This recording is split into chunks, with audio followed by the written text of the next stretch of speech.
একজন আলেম দ্বারা একটা পুরো রাষ্ট্র পরিবর্তন করা সম্ভব।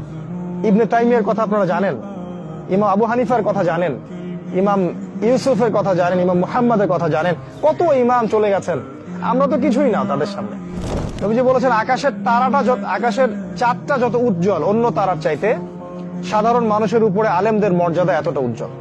তবে সে আলেম হতে হবে হকপন্থী, সত্য প্রচারে কোনো ভয় পাবে না, হকটাকে হক বলবে, বাতিলটাকে বাতিল বলবে, এটাকে বলা হয় আলেম।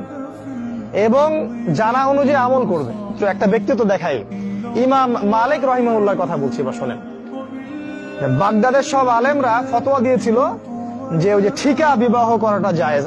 তো ইমাম মালিক তিনি এটাতে ফতোয়া দেননি। তাকে সরকার গ্রেপ্তার করবে, এখন চিঠি দিল তাকে আর কি। বাগদাদে এসে, মনে করেন প্রধানমন্ত্রী চিঠি দিচ্ছে, বাগদাদে আসো, এসে আমার সাথে দেখা করো। ইমাম মালিক ওই চিঠির উল্টা পৃষ্ঠায় আর একটা পৃষ্ঠাও খরচ করলেন না, ওই চিঠির উল্টা পৃষ্ঠায় কালি দিয়ে লিখলেন, জ্ঞানের কাছে আসতে হয়, জ্ঞান কারো কাছে যায় না। সুবহানাল্লাহ, ব্যক্তিত্ব দেখছেন, উনি যান নাই। তারপরে ওই যে পেটুয়া বাহিনী মদিনায় পাঠায়, ওনাকে পিটাইতে নিয়ে আসা হলো।